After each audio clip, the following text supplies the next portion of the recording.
Not Your Typical Dragon by Dan Barrell, illustrated by Tim Bowers. Crispin Blaze was born into a proud family of fire-breathing dragons. "Every blaze breathes fire," explained his father. "I breathe fire, your mother breathes fire. Tomorrow, when you turn 7, you'll breathe fire too." The little dragon imagined all the forests he would burn down. He dreamed of all the castles he would destroy. He also considered boiling water to make tea, but he didn't tell his father that.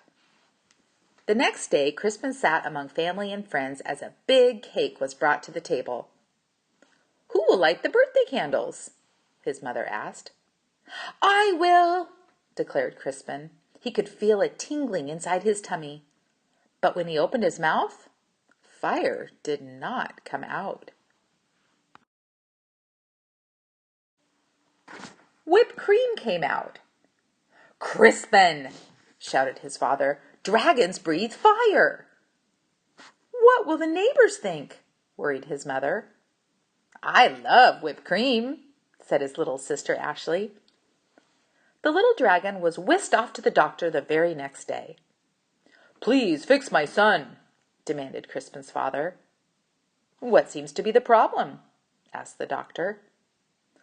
Crispin opened his mouth and breathed, but fire did not come out. Band-Aids came out. "Oh, I see," said the doctor gravely. "Dragons should breathe fire," insisted Crispin's father. "We were low on Band-Aids," mumbled the nurse. The doctor sent Crispin home with medicine. He swallowed 2 teaspoons before going to school.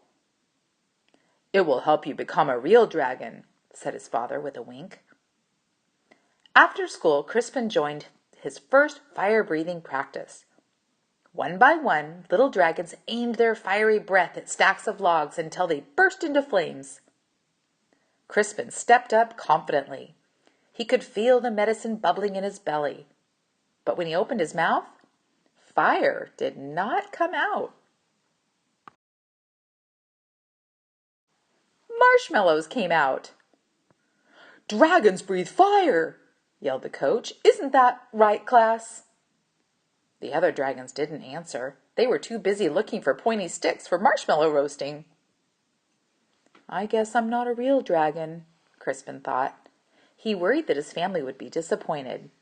So he ran away from home. The world can be a scary place for a little dragon who can't breathe fire.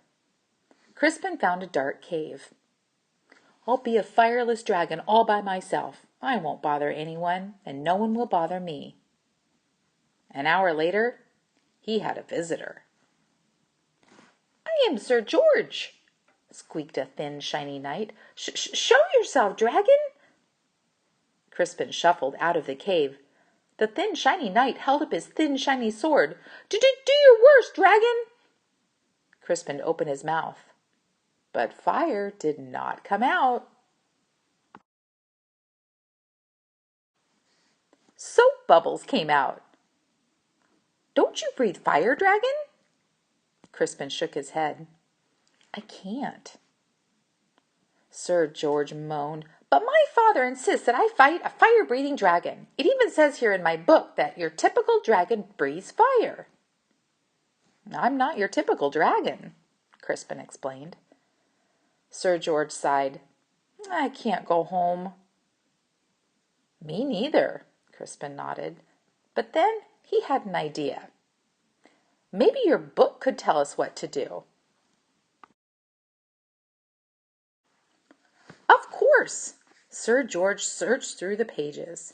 "It says it's probably just your diet." Sir George fed Crispin spicy curry, scorching chili, and blistering salsa. Crispin opened his mouth, but fire did not come out. Red party streamers came out. "Well, at least they're the right color," said Sir George kindly. Sir George searched through the book again. Aha! It says it's probably your attitude. Sir George showed Crispin how to look mean and angry enough to breathe fire.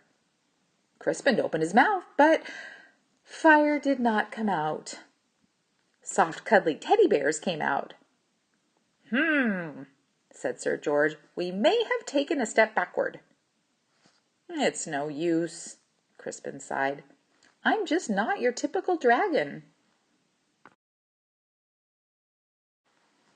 But Sir George was not ready to give up. Aha! The book says you're too stressed. Sir George made Crispin close his eyes while he described a quiet, relaxing day at the ocean. Do you feel calm? Now, imagine 100 shiny knights attacking you. Crispin opened his mouth, but fire did not come out. Beach balls came out. Well, that's just plain weird. Secretly, Sir George was glad that Crispin couldn't breathe fire. He liked the little dragon and didn't want to fight him. Crispin liked the shiny knight too, but he missed his parents. Sir George, it's getting dark. I want to go home. The shiny knight patted him on the back. Don't worry, little dragon. I will take you. Crispin's parents were relieved when he arrived home safely. Sir George was about to say goodbye when they heard a shout. There you are, boy! Why on earth are you playing with a fire-breathing dragon? He's my friend, Father, whispered Sir George, and besides, he doesn't breathe fire. A dragon that doesn't breathe fire? That's the silliest thing I've ever heard, the shiny man laughed. Crispin's father stormed out of the house. My son is not silly. He may not breathe fire, but I certainly do. Crispin's father let out a powerful spray of flames. Do your worst, dragon, declared the shiny man. But then the flames scorched the lawn. That's enough, honey, said Crispin's mother. The flames singed the fence. You've made your point, dear. Now stop showing off, she scolded. Then the flames ignited the roof. Crispin's father panicked. I can't stop breathing fire. You'll burn our house down, cried his mother. You'll burn down the whole neighborhood. Dragons came running from all directions. They knew how to start fires, but no one knew how to stop them. Crispin suddenly felt a tingling in his tummy. He felt a bubbling in his belly. He opened his mouth, but fire did not come out. A gush of water shot out. Crispin aimed the water at his father's flames. He saved his home, and he even saved the shiny man, who wasn't looking so shiny anymore. Hooray for Crispin! Everyone shouted. On Crispin's next birthday, there was a big party. Family and friends came from all over the land.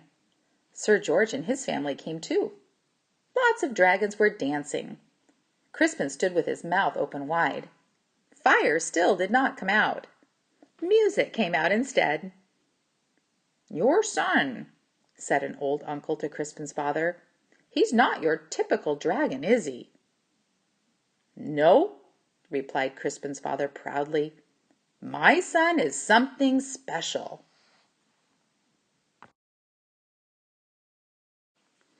And then he jumped up and danced to Crispin's music too.